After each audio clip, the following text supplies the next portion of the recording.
Hello.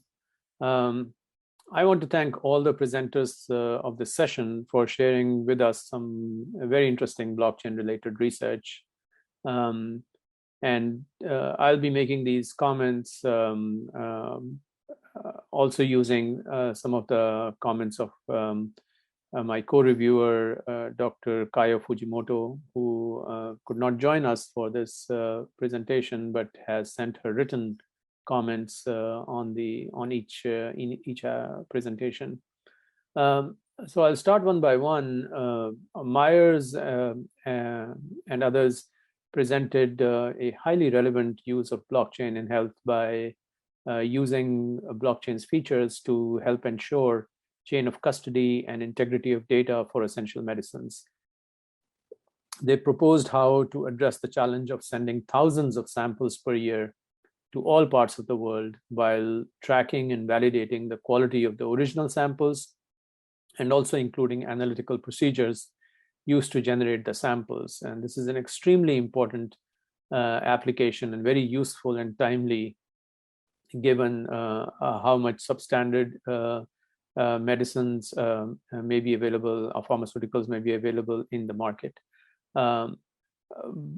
Both of us, Dr. Fujimoto and myself, agree that potential future research could be to also take the implementation science approach to identify potential barriers against participating in such a peer-to-peer network across the world. Different countries have different laws. By conducting and collecting more qualitative data to inform these decisions and designs in the future. But overall, it was a very interesting presentation.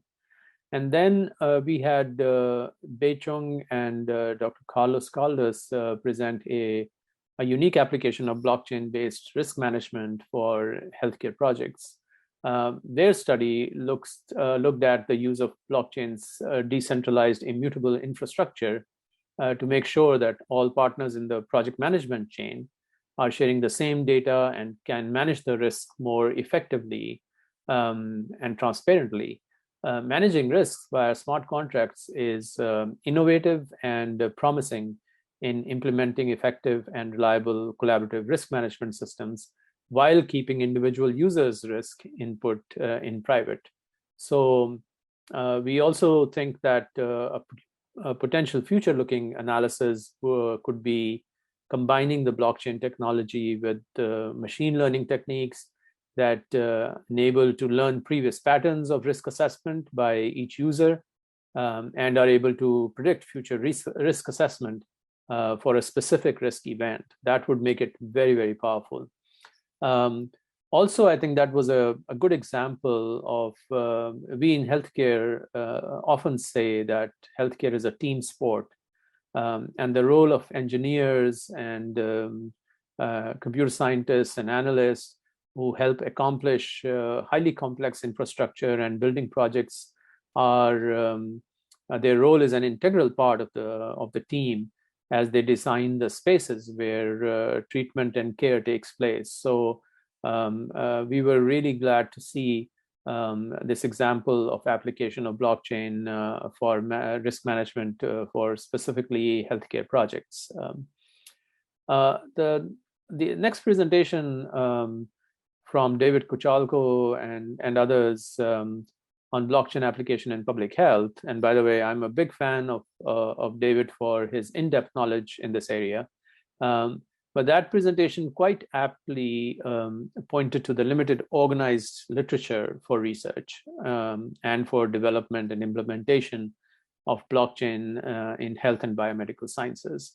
As most of us know, the adoption of this technology is increasing, and yet the need for capturing the gray literature on a topic that advances in days rather than years is a challenge that traditional systematic reviews and research publications have not been able to address adequately, I think.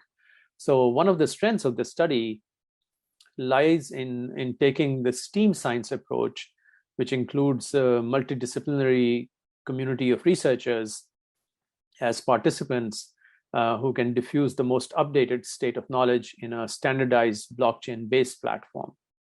So it would be interesting to see how public agencies and traditional peer review literature publishers respond to this innovative approach, and whether they join forces to respond to the needs of the time, or they stand in its way to protect some of these outdated structures of knowledge management, which come from a pre-internet, pre-blockchain era.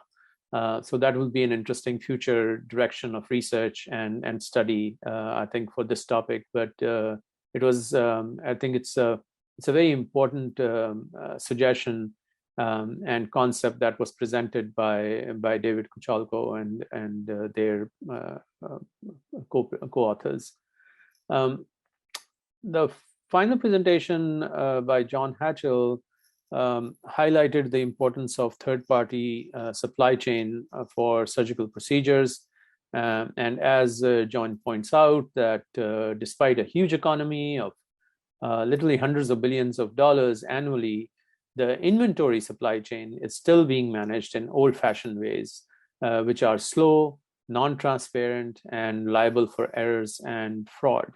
The need for a better platform has been clearly highlighted.